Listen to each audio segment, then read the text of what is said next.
My dad was a U.S. Marine in World War II, and he, even late in life, he remembered how to snap to attention and his back would be straight as a ramrod. And by God's grace, he gained a spiritual backbone that he hadn't had before. Before he was a believer, he was involved in all kinds of immorality and godlessness, and the Lord dramatically changed his life and gave him a moral backbone. As we read this story this evening, we read about the man, Jacob, who has been gaining backbone in a number of stories, and yet we're going to see here that he's slouching morally. Ironically, there's a person in this story named Backbone, and he's the most crooked person of all in all of the events. And so it brings us here into chapter 34. I remind you of where we are in our study of Genesis, and of the 10 sections of the book, we're in the 8th one, this long section about Isaac's family, and we've been discussing the continuation of the promise to his son Jacob. We've finished all of the controversy that he had with his brother Esau. That's come to a wonderful resolution. But now, after that success, after that victory, after 20 years of worry is put down, now a new trouble comes. A trouble that threatens to unravel the whole promise of a people being made to inhabit this land, this promised land. The promise comes into peril at Shechem, where we read about Dinah's rape and her brother's revenge. There are 3 parts to this story, and it begins in verses 1 through 7 with the rape of Dinah and the initial aftermath. We're told in verse 1, "Now Dinah, the daughter of Leah, whom she had borne to Jacob, went out to visit the daughters of the land." Dinah has not mingled very much with Canaanite people. As we'll find out, these are actually a nation called the Hivites, who are in some ways connected to Canaanites, in some ways distinct, but they are definitely not part of her clan. And she just wants to go visit. She wants to meet. What are their customs like? What are their cultures like? She is the only named daughter of Jacob to this point. And she encounters something terrible in verse 2, where we read of Shechem's rape of Dinah. Verse 2, "When Shechem, the son of Hamor, the Hivite, the prince of the land, saw her, he took her and lay with her by force." This man named Shechem, it's ironic that he is, well, one thing, he's in the princely family of the city. His name is Shechem, and the city over which his family governs is called Shechem. Shechem is a common word that means something like backbone. And I'll show you on the map where they have been. Jacob and his brothers, let's see if this is going to scroll over for me. They had been over crossing the Jordan River, and you can see they had moved to the left over there to Shechem, and there we're told that Jacob had bought land, and they had started to settle in for a while. There, at this place called Backbone, so named because it's on a ridge route. The mountains of Judea run north and south, and many of the key cities in this spot run along that ridge route, and Shechem is on one of those spots, perhaps an outcropping of rock. There it gets the name Backbone. Ironically, now again, the prince of the land, or one of the sons of the prince of the land, his name is Shechem, named after the city that his family is governing. And he sees this beautiful woman who's visiting and takes advantage of her. And then, an odd turn of events in verses 3 through 4, he was deeply attracted to Dinah, the daughter of Jacob, and he loved the girl and spoke tenderly to her. Well, you would think that's what you would do first. But this is a place of twisted customs, and a place where strong desire is overtaking everything else. He makes a request to arrange marriage now in verse 4. "So Shechem spoke to his father Hamor, saying, 'Give me this young girl for a wife.'" Maybe you think, this is really weird. Wouldn't it have been better to do it the other way? And of course it would have been. But in the ancient world, in the pagan world of that day, it was unfortunately not uncommon for people to use rape as a means to pursue marriage. The thinking would be that maybe there's a greater likelihood that the families will come to some agreement because of what has taken place. And there were actually some laws amongst some of the pagan nations about this kind of thing, that if this had occurred and the parties agreed to pursue marriage, the bride price would be much higher, and the groom would not be permitted to divorce the girl. So it was a kind of regulation. This is a very twisted kind of custom, isn't it? And this is the thing that Shechem pursues. So the man named Backbone does something that has no moral backbone, and then we see Jacob himself has no backbone in verse 5. Now Jacob heard that he had defiled Dinah his daughter, but his sons were with his livestock in the field, so Jacob kept silent until they came in. He what? This happens to your daughter and you don't do anything? You don't say anything? This is not the time to be like, as the Gospels say about Mary, that she just pondered this in her heart. This is not the time for that. Where is Jacob's backbone? And we'll find as the story goes on that he's terribly afraid. He's afraid that if he upsets the locals, that they're going to oust him, that they're going to lose their place in the land, that the promise of Almighty God is going to fall apart.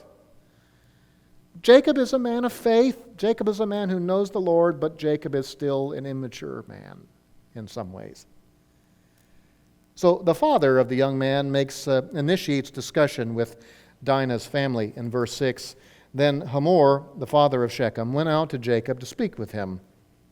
And now we see the insulted reaction of Jacob's sons in verse 7. Now the sons of Jacob came in from the field when they heard it, and the men were grieved, and they were very angry because he had done a disgraceful thing in Israel by lying with Jacob's daughter, for such a thing ought not to be done. That is a statement that will be used later on in the Old Testament about terrible violations of the law, things which ought not to be done.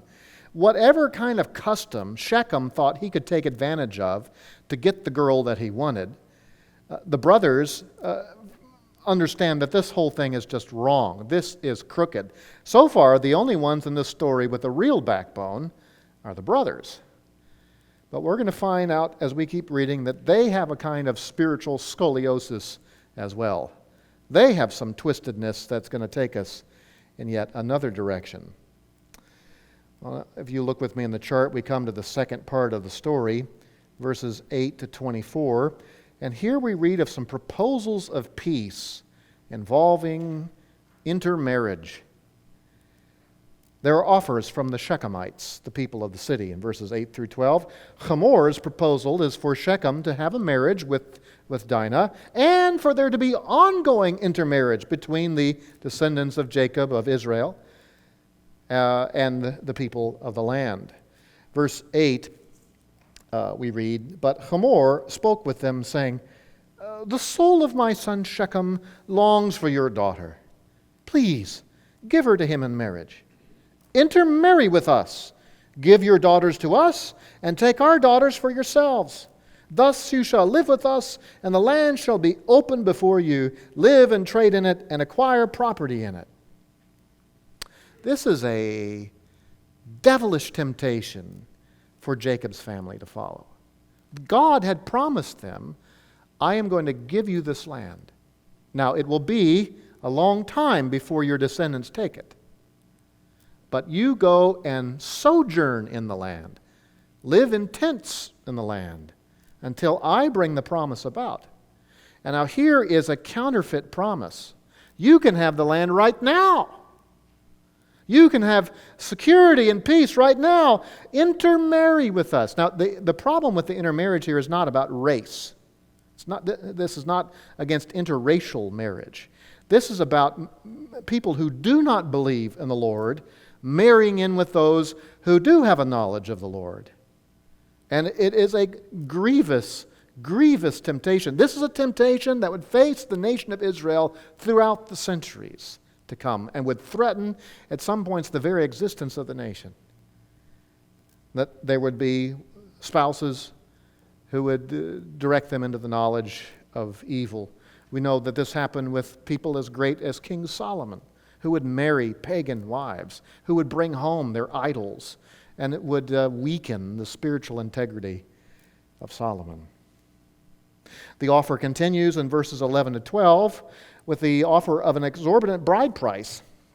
Verse 11, Shechem also said to her father and to her brothers, "If I find favor in your sight, then I will give whatever you say to me.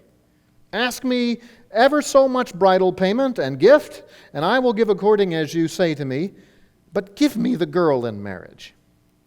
One of the customs for marriages, even up through medieval times, was that before a young man could marry a girl, he had to pay a sum of a significant amount back to the family. The family, of course, was also, in ancient days, was also giving the daughter her dowry. The dowry was her inheritance in advance. So let's say that her husband died, she would have the inheritance to live off of. So the family usually is going to lose a lot of money with the giving of the daughter, in addition to whatever customs of paying for the... So the bride price back was a way of offsetting that initial expense. Normally, the bride price in ancient days was something like 30 to 40 shekels of silver. The typical workman in the ancient world earned 10 shekels a year. So you're talking about 3 to 4 years of wages were typically paid from the groom's family to the bride's family before a marriage could be approved. He's willing to pay much more, way more, whatever, which was the twisted custom in the pagan cultures. If there was a forced marriage like this, they'd be willing to pay double, triple, more if need be. Jacob's sons make a counterproposal in verses 13 through 17, and it is a twisted, deceptive counterproposal. There's an introductory explanation why they decide to deceive the people of Shechem in verse 13. But Jacob's sons answered Shechem and his father Hamor with deceit, because he had defiled Dinah, their sister. He had cheated her, so they are going to cheat them through deception in this case. They proposed the circumcision of the Shechemites in order to go forward with ongoing intermarriage. Verse 14, they said to them, "We cannot do this thing to give our sister to one who is uncircumcised, for that would be a disgrace to us. Only on this condition will we consent to you, if you will become like us, in that every male of you be circumcised. Then we will give our daughters to you, and we will take your daughters for ourselves, and we will live with you and become one people." Well, the goal there, the end result is what the Shechemites want. They see the prosperity of the sons of Israel. They see an advantage to their intermarriage, and now there's a price placed upon them all. You have to submit to our custom. Now, God had commanded Abraham to submit to circumcision, and that his children and their children, their sons, would follow this rite. It is a sign of the covenant that God made with Abraham. I do want to quickly say, though, that God did not invent that custom just then. There were other ancient peoples who practiced circumcision. Most of them did not practice it the way that Israel would. There were different traditions in Egypt, in Mesopotamia, even in parts of Canaan, where people would get circumcised sometime before they got married or when they entered puberty. And there were different ways of doing circumcision. They often were not the same way that Israel had done it. One of the distinctive features of Israelite circumcision was the day in which it was done, the 8th day after birth, and the way in which it was done, which was distinctive from what many other nations did. You almost wonder, are they hinting at the idea, if you go through with this, you will be part of the covenant that we have with God as well? They don't bring it up, but they are certainly using the sign of God's covenant with them as a bartering tool. This is a crooked thing. Well, the Shechemites accept this counterproposal in verses 18 to 24, and this is a difficult thing, because undergoing that procedure in adult life is not an easy ordeal. And I will not go into any medical details about that. But there is eager acceptance of this by Hamor and Shechem in verses 18 and 19. Now their words seemed reasonable to Hamor and Shechem, Hamor's son. The young man did not delay to do the thing, because he was delighted with Jacob's daughter. And then the next verse explains to us how it is that Shechem is able to persuade all of these full-grown men to submit to this procedure and to this deal. The middle of verse 19 says, "Now he was more respected than all the household of his father." So he had some capital he could burn. He had some favors he could call up. Verse 20, "Hamor and his son Shechem came to the gate of their city and spoke to the men of their city, saying, 'These men are friendly with us. Therefore let them live in the land and trade in it, for behold, the land is large enough for them. Let us take their daughters in marriage and give our daughters to them. Only on this condition will the men consent to us to live with us, to become one people, that every male among us be circumcised as they are circumcised. Will not their livestock and their property and all their animals be ours? Only let us consent to them, and they will live with us.'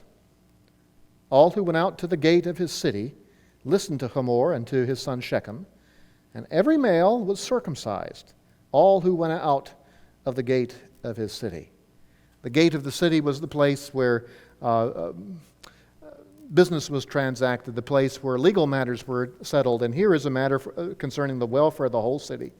And so they all gather there to pursue this matter, and they all agree to it.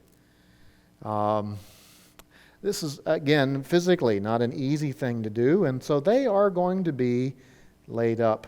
So as the story begins by telling us about the rape of Dinah and the aftermath, now we're going to see the rage of her two of her brothers, the rage of Simeon and Levi, and the sacking of Shechem in the last several verses of this chapter.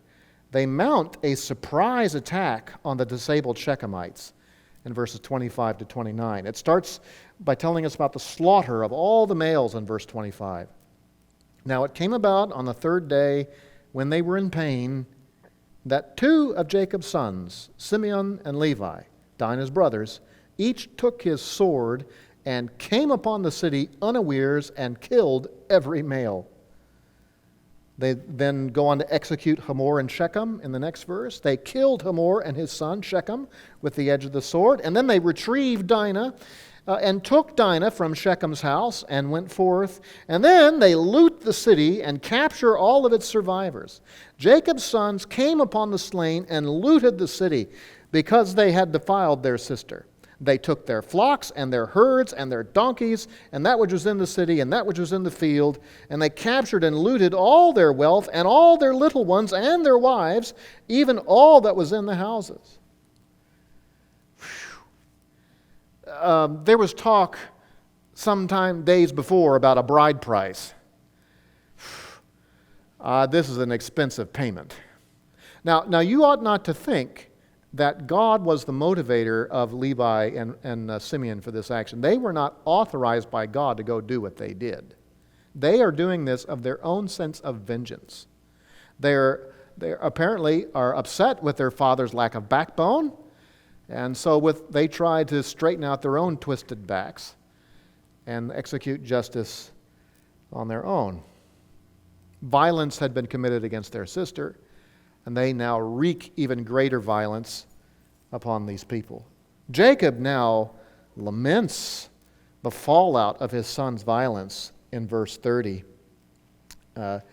Verse 30, "Then Jacob said to Simeon and Levi, 'You have brought trouble on me by making me odious among the inhabitants of the land, among the Canaanites and the Perizzites.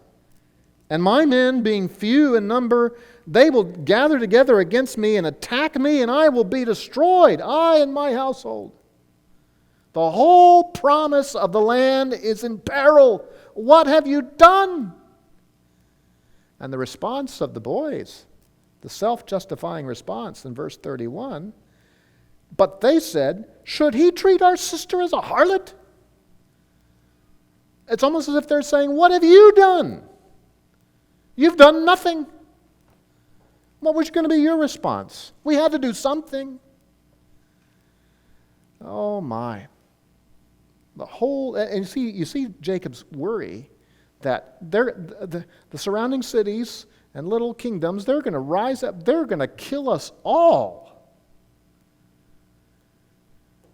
We wish, though, that Jacob could remember what he'd seen 20 years before. that God had his messengers there. God had his angels there. In fact, the very next story is God reminding him of that. And it's going to help Jacob to regrow his backbone. Yes, the promise was in peril, but in another sense, it wasn't really. You know, there are many things that come against us in life that seem like they're going to be the end of us. And we feel like some prized thing we have, some precious relationship we have, something we think that's going to be the end. We think that's it. My life is ruined if this happens. But we need to hold on to the promises of God, that what God has certified to us in the gospel is of far greater value than anything else. And that nothing can shake us from that. Yes, we may go through trouble. There may be also people who would take advantage of us, and an appropriate response is necessary, and all sorts of temptations to make inappropriate response. Yes, we may go through great hardship. But the promises of God to us in the gospel are yes and amen. And they cannot be undone. Israel was to learn from this man, Israel, about the sure promises of God. And God is now going to work in the next chapter to renew the promise. They're going to survive this. Sinful though they are, though they've made bad choices, sinful choices, God is going to renew the promise to them in chapter 35. So I'd like you to come with me over to that half of our study and that half of the handout. Now, just recently on Sunday morning, I preached to you verses 1 through 7. I'm not going to go into great detail as we review that, but note with me now in verses 1 through 15 that the family renews its dedication to the covenant with God. They return to Bethel, firstly, the place where they should have gone to begin with. I'm going to zoom out here and take you back to the map. They had been over here on the east side of Jordan, and they had crossed that, and God had appeared to Jacob and assured him that he was going to bless him. And then they go across to Shechem. What they should have done was gone south to Bethel. That was the place where Jacob had promised that he was going to go back and give God a tithe. Remember that? But something happened. We don't know exactly why, but they got stuck up at Shechem. And Jacob actually bought land up at Shechem. This incident now is going to make them leave Shechem. Shechem is now a dangerous place to be. And the next site of significance down the ridge route is Bethel. So the Lord is going to tell them to head on, to get on where they need to be. God's call to return to Bethel is seen there in chapter 35, verse 1. Then God said to Jacob, "Arise, go up to Bethel and live there, and make an altar there to God, who appeared to you when you fled from your brother Esau 20 years before, when you feared for your life. You, Jacob, O worm Jacob, who are afraid for your life now, go to Bethel where I appeared to you before." And let's rekindle some things. Jacob then calls for loyalty to God's covenant from his family members, and they destroy the idols that they've acquired in some way. Verse 2, "So Jacob said to his household and to all who were with him, 'Put away the foreign gods which are among you, and purify yourselves, and change your garments, and let us arise and go up to Bethel, and I will make there an altar to God, who answered me in the day of my distress, and has been with me wherever I have gone.' So they gave to Jacob all the foreign gods which they had, and the rings which were in their ears, and Jacob hid them under the oak which was near Shechem." We last week discussed what kind of gods these were, and what on earth are these sons of Israel doing with foreign gods? Maybe they're household idols they brought from Laban's family up in the north. Maybe these are gods they just pillaged from the Shechemites, kept them because they were silver or gold or valuable. And the earrings seem to be something illicit too, either connected with the idols or perhaps these is looted treasure. And Jacob just buries it like toxic waste. But God gives them protection now in verses 5 to 6 on their journey down south to Bethel. Verse 5, As they journeyed, there was a great terror upon the cities which were around them, and they did not pursue the sons of Jacob.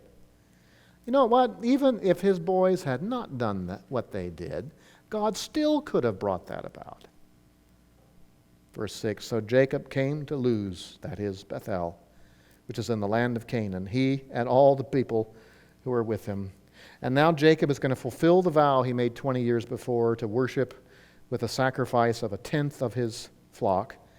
He built an altar there and called the place El Bethel, the God of the house of God, because there God had revealed himself to him when he fled from his brother. There's one last story that's told here in this section, verse 8. Now Deborah, Rebekah's nurse, died, and she was buried below Bethel under the oak. It was named Allon Bakuth. Rebekah's nursemaid. This is the woman who nursed his mother, Rebekah, when she was a baby. She is of great age. We don't know what had happened to his mother, Rebekah. She apparently has died already. But he has one connection back to his mom, this one who had held his mother and cared for his mother. Now, somehow they have been reunited with her, and he gives her an honorable burial. Unlike what he did by dumping the idols, this is a different word for burial here.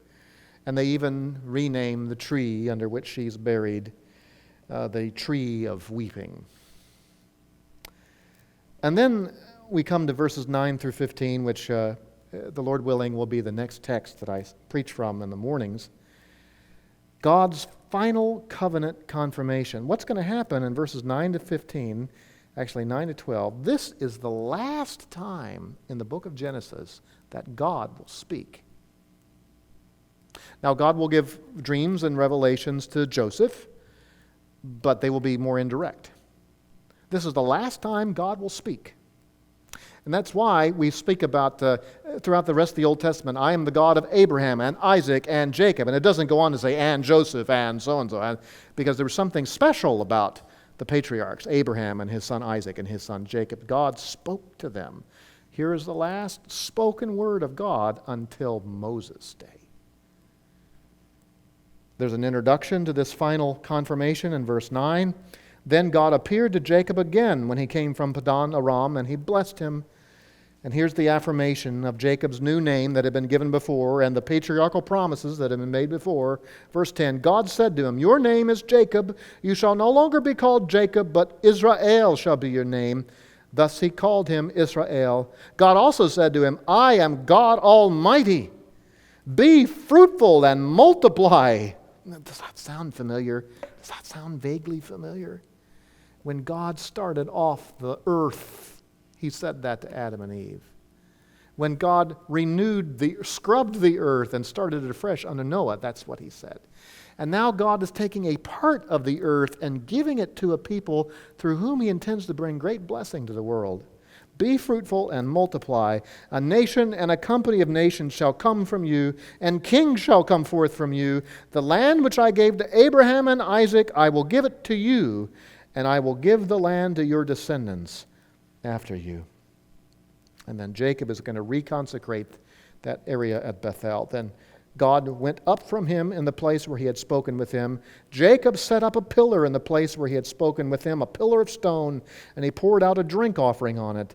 He also poured oil on it. So Jacob named the place where God had spoken with him Bethel. You say, no, this sounds all vaguely familiar. Didn't Jacob do this before?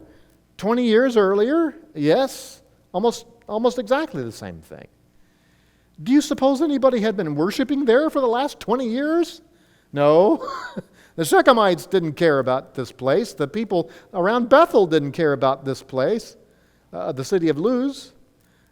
I wouldn't be surprised that the stone that he had set up 20 years before had been pushed over or fallen down or was overgrown. So he reconsecrates the place and re-stamps the name on the place. This is the house of God. He's renewing the covenant. You know, the Lord calls us to renewal all the time. He calls us to come back to what we committed at the beginning. And so there are frequently times in our meetings where we call us to evaluate our lives. Are we being true to our commitments as believers? And there are times as believers where we may stray and go afar, and we need to get right. Grow a backbone again. Pursue the grace that saved us, and so that it may cleanse us and purify us even more. I tell you, this family needed some purifying grace, didn't they? Jacob's backbone was wobbly. His boys' spirituality, I mean, they picked up idols. Idols! And they had blood on their hands. And God calls them back. Back to where it all began. Back to my promise. Are you going to believe me? Or are you going to lean on your own understanding? Hold on to the promise. And so he calls us as well. This chapter ends by talking about the dramatic succession of the generations. There are some sad things we'll read. It will not end on a good note, I warn you now. As we come to the end of the story of Isaac and his family, the next part of the book will be the 9th major segment of the book.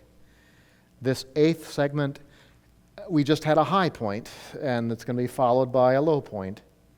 The dramatic succession of generations. There's firstly the dramatic death of Rachel while giving birth in verses 16 to 20. Rachel has labor complications. She is journeying toward Ephrath, which we'll learn later is a name for Bethlehem. Verse 16, then they journeyed from Bethel, and when there was still some distance to go to Ephrath, Rachel began to give birth, and she suffered severe labor. When she was in severe labor, the midwife said to her, do not fear, for now you have another son.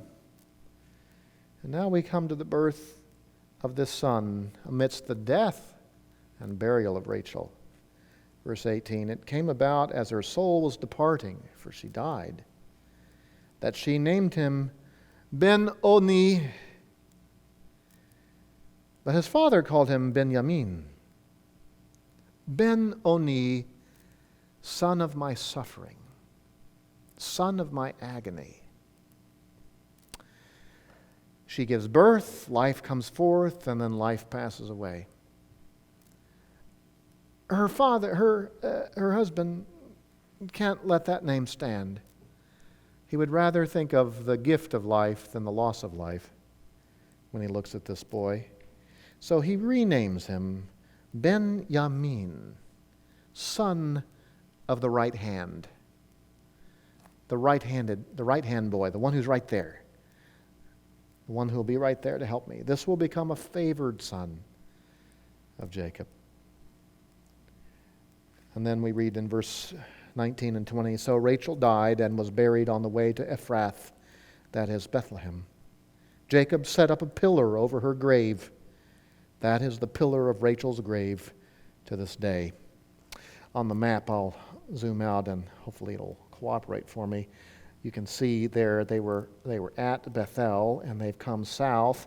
Bethlehem, you see, is below Jerusalem. This is about a 20-mile journey from Bethel down to Bethlehem. Ephrath is the old name of that place, Bethlehem. They're journeying further south down the ridge route.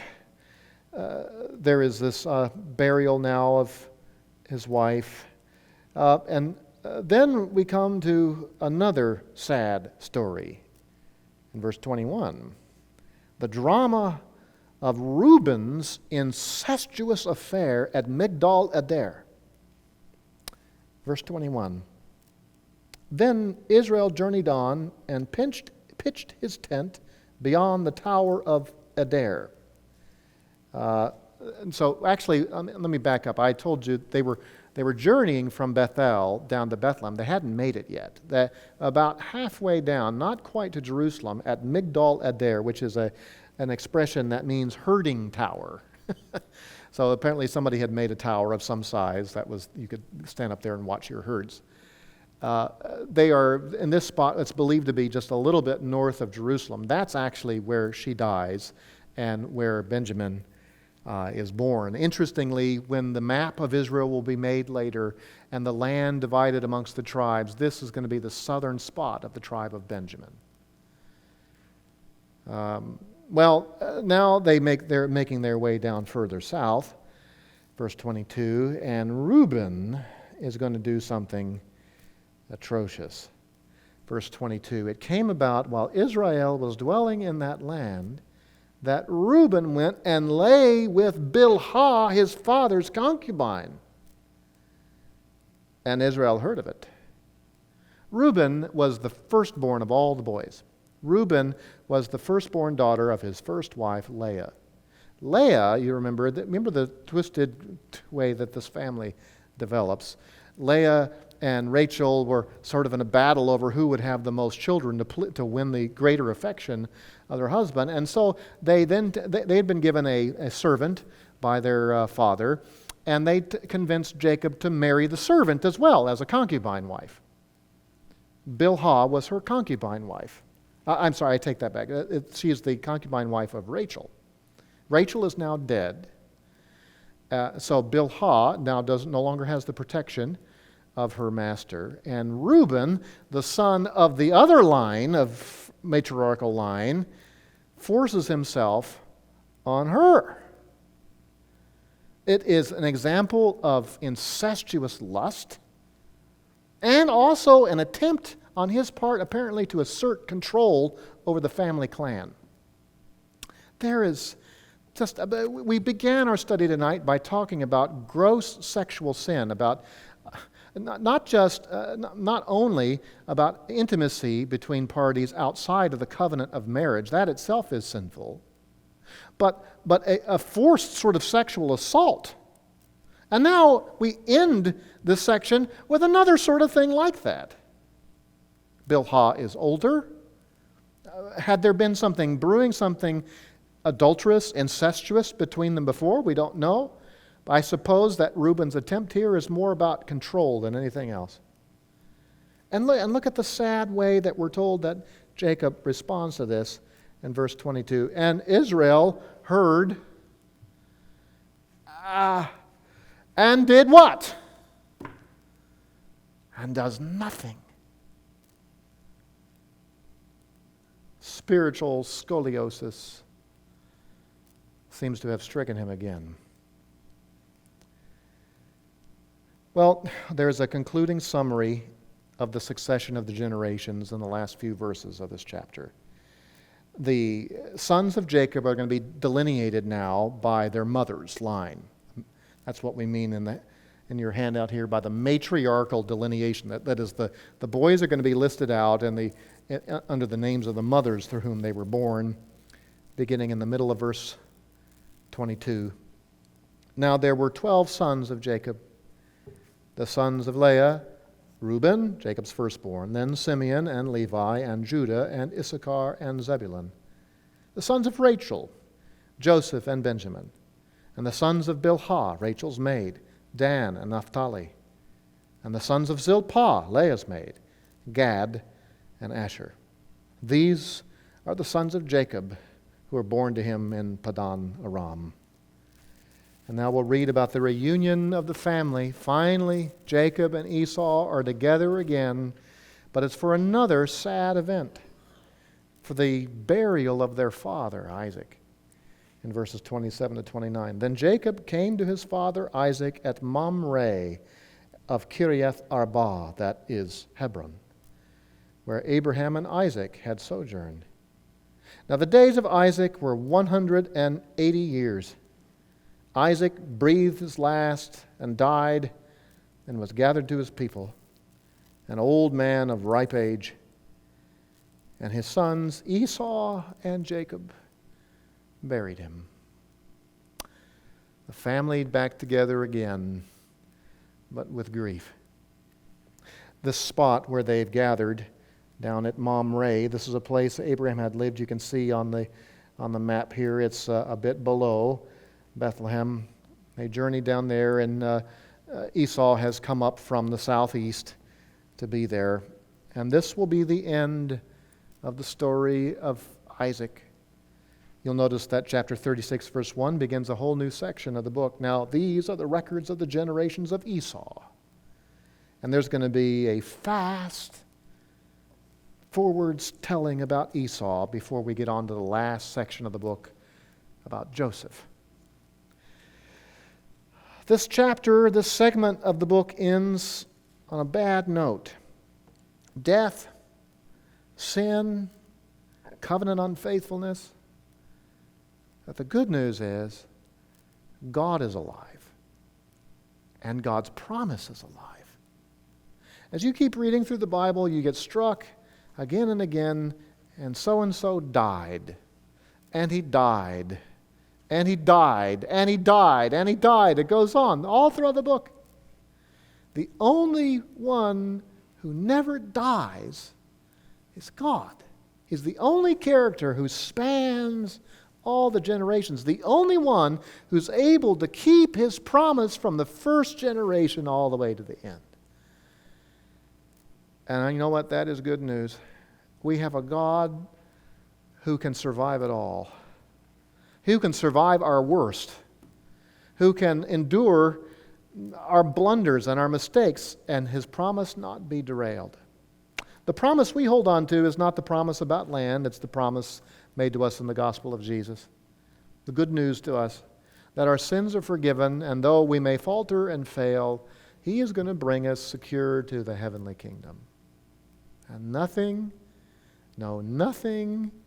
is going to shake that. Our failures, the sins of others, cannot prevail against the good promise of God. And that is something that can help us all to regrow a backbone.